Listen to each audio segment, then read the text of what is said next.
Olá pessoal, para quem ainda não me conhece, me chamo Max. Sou instrutor de elétrica da Grau Profissionalizante. Nesse vídeo vamos entender melhor como funciona o chuveiro elétrico. O chuveiro elétrico é um aparelho que possui a finalidade de aquecer a água em sua saída.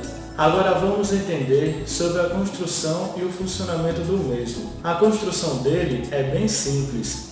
O mesmo é composto basicamente do resistor, que é responsável por aquecer a água quando energizado, e de uma membrana de borracha. O resistor, uma vez entrando em funcionamento sem a água, ele queima. A membrana de borracha faz o acionamento da chave elétrica através da pressão da água, o que permite o funcionamento do chuveiro e o seu corpo, um encapsulamento de um material isolante.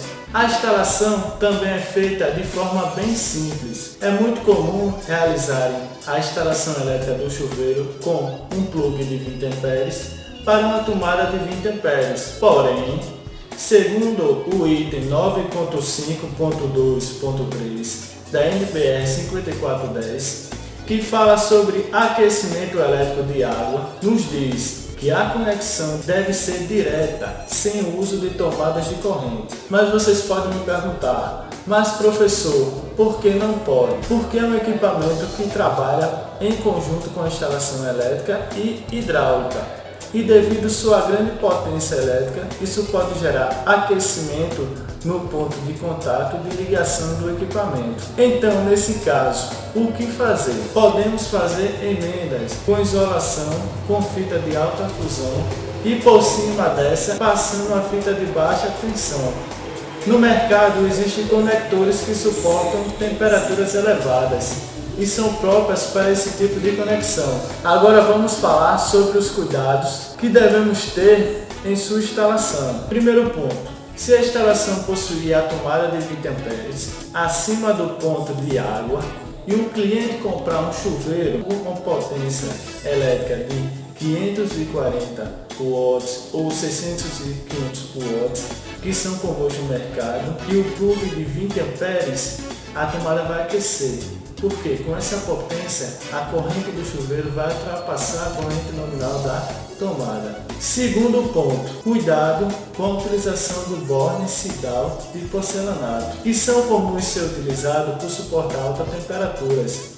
E alguns modelos, os seus contatos suportam correntes elevadas, porque o mesmo pode sofrer oxidação em seus parafusos e com o tempo provocar um mau contato e o aquecimento. Os bornes de plástico são piores ainda. Terceiro ponto: cuidado com os conectores. Existem diversos modelos no mercado que não são indicados para esse tipo de instalação. O ideal e melhor opção é a conexão direta, ou seja, a emenda direta de prolongamento, que possui um bom contato elétrico e resistência mecânica. Vamos falar agora sobre o DR, mais o chuveiro elétrico. O DR, ele detecta corrente de fuga e secciona a alimentação de energia, evitando que a pessoa fique presa à rede elétrica ao sofrer um choque elétrico. Segundo o item 5.1.3.2.2 da NBR 5410, o uso do DR é obrigatório. Muitos profissionais acreditam que o chuveiro não é compatível com o DR.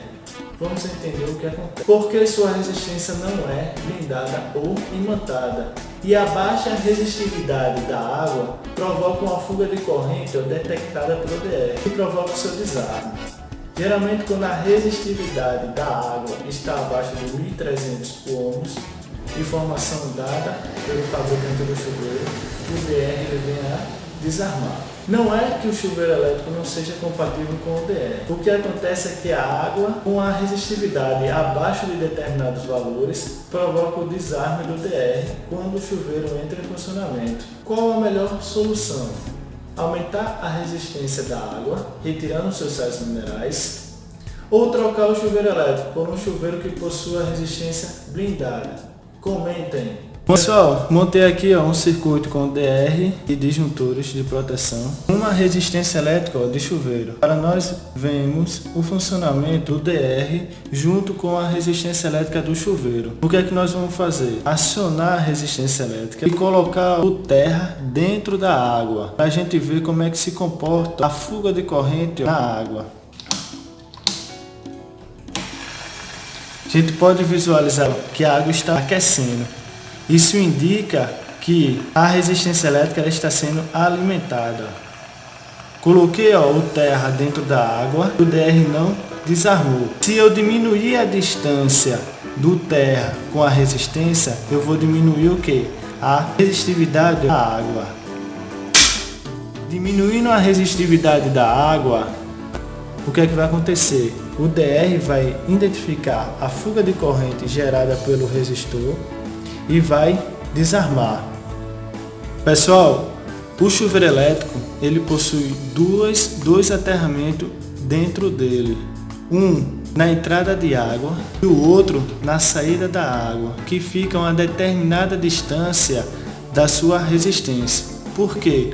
Se eu diminuir a distância do aterramento com a resistência, ele vai identificar através da resistividade da água que cai, identificar a fuga de corrente da resistência e o DR vai desarmar. Pessoal, se eu colocar sal na água, o que é que vai acontecer? Eu vou aumentar a quantidade de sais minerais que existe na água, fazendo com que sua resistência elétrica ela Agora o que é que eu vou fazer? Acionar o DR, ligar a resistência elétrica, colocar o terra. Quanto mais eu vou acrescentar sal, menor será a resistência da água. Percebam que quando eu diminuir a resistência da água, quando o terra entra em contato, ele imediatamente desarma. É o que acontece com alguns modelos de chuveiro elétrico, quando ele é instalado com a água, com a resistividade abaixo de determinados valores. Independente da distância que esteja o aterramento da água ou do ponto da resistência, ele vai identificar através da sua condutibilidade a fuga de corrente da resistência e vai desarmar o DR. A solução aí é aumentar a resistividade da água, retirando seus sais minerais ou colocando um chuveiro elétrico com a resistência elétrica blindada.